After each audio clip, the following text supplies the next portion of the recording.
About half a year ago, I said I wouldn't be covering The Witcher 4 on my channel until the game actually comes out. I felt like my skepticism was just annoying people, which isn't a pleasant feeling for me either.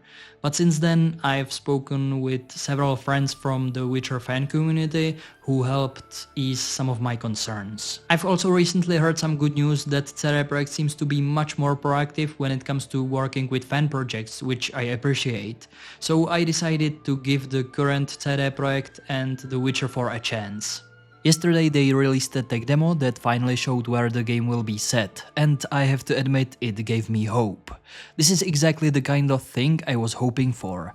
My initial skepticism mostly came from the fact that Ciri will be the protagonist. I'm still not thrilled about that and think CD Projekt is playing it safe with her. And I would say the same thing if Geralt would be the protagonist, by the way. I love both of those characters, but we've already had several books with them. Geralt has an entire game trilogy, a bunch of comics, and Ciri was also in The Witcher 3 and the Curse of Crows comics, so I just want this IP to move on to something new instead of constantly circling around what we already know. That's why I personally wanted a completely new main character, someone we haven't seen yet. If CD Projekt wanted the main character to be a woman, I would have been even happy with some new female Witcher from the School of the Cat, for example. I just wanted something fresh to expand the lore, not something we've already seen. And I felt the same way about the setting. I really didn't want to go back to the Northern Kingdoms that we've already seen. And because of that first trailer, which had a strong Slavic vibe, I was honestly a bit worried it might end up being somewhere like Redania or Temeria again.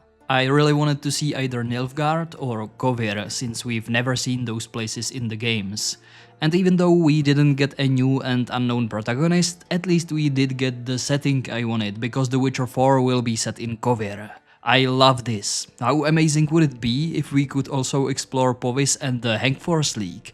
That might be just wishful thinking, but hey, one can dream, right? The merchant Ciri is talking to mentions Kraden, so we'll see. Almost everything about the tech demo looked great to me. For example, I'm excited that manticores will finally appear in the game. Up until now we've only heard about them, but now they'll probably be directly in the game as new enemy type and we will be able to fight them. One thing that caught me a bit off guard was the clear inspiration by Slavic culture. Don't get me wrong, this is actually one of the things I love most about The Witcher, and I've often had to argue with people who claimed that The Witcher books aren't Slavic and that the Slavic atmosphere was only introduced by the games, so I've always stood by the idea that The Witcher should be Slavic. But Kovir is one of the few places that I feel shouldn't have that influence. Its neutrality, wealth, and focus on banking are clearly inspired by Switzerland, and geographically with its remote northern location, mountains and harsh climate, it feels more like a Scandinavian or possibly Baltic country. At first glance, the port town in the tech demo reminded me of Arendelle from Frozen with the pastel colors of the architecture, and honestly I think that would be a great inspiration for Kovir, since Frozen was inspired by Scandinavian culture. Even the coats of townsfolk and the hooded cloaks Ciri wears reminded me of what Kristoff and the other ice harvesters wear.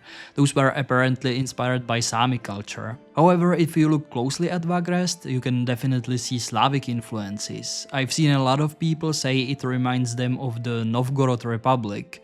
The merchant Ciri speaks with is wearing a Kosovorodka, which is a traditional Russian peasant shirt.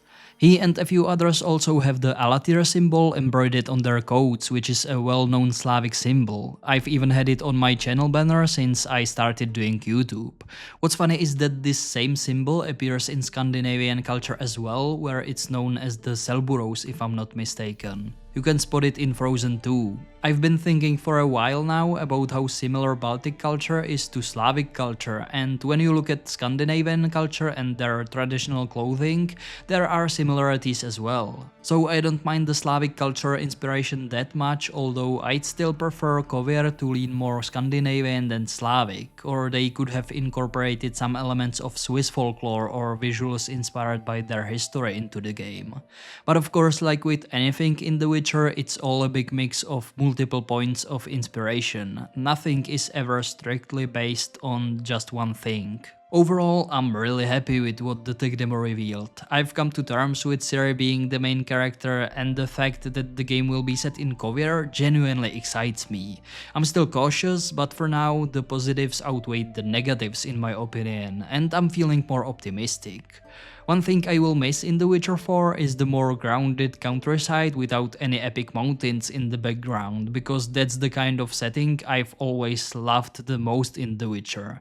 But then again, I was the one who wanted Cover, and it's one of those places in the world of The Witcher that should actually look epic, so I can't complain. I think that's about all I have to say for now. Let me know what you think about the tech demo in the comments. I'm currently working on a video about why the countryside in The Witcher feels so believable and authentic, so I'll definitely talk more about The Witcher in coming months.